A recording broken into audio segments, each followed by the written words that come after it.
I don't know why people, when something happens, people don't go and ask the Lord, Lord, what is going on?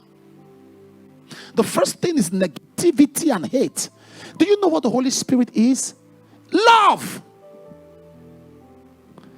If you have anything to say, say it in love, not bitterness. Ephesians 4:15, speaking the truth in love.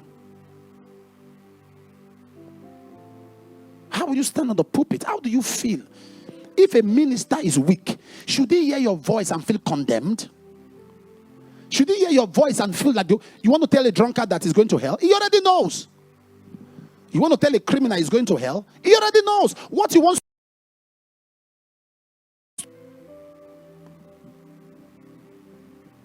We should be careful. The arrogance I see today, the arrogance,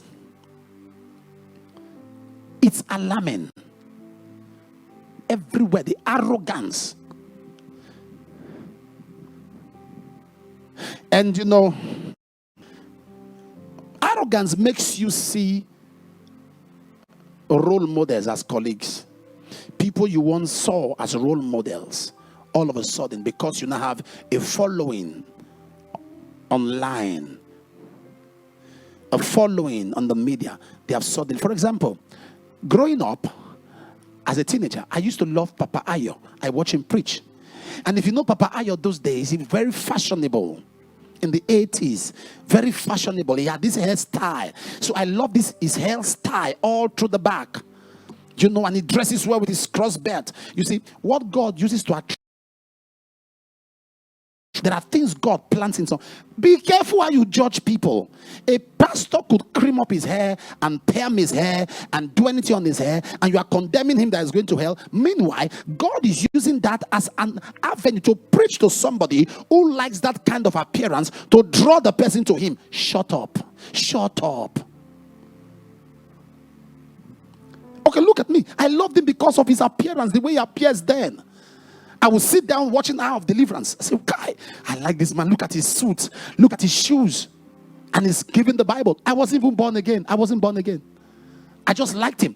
When I come home from school to see my mom, it's on television. I'm like, whoo. When he starts jumping, we'll stay in the room. We start jumping up. To us, as far as we're concerned, it was like a football field.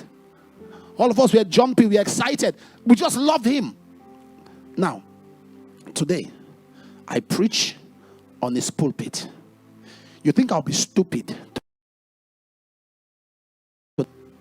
I still see him the way I saw him then. I talk to him on my knees. Young men that just began. There's something you should understand. Somebody can stand in ministry 5 years ago, and because of his understanding of the workings of the media, is blown up. Is blown up. And he has suddenly become so popular or famous. Don't forget, online presence will not make you escape wilderness experience. The dealings of God with you are offline. So you got to be careful.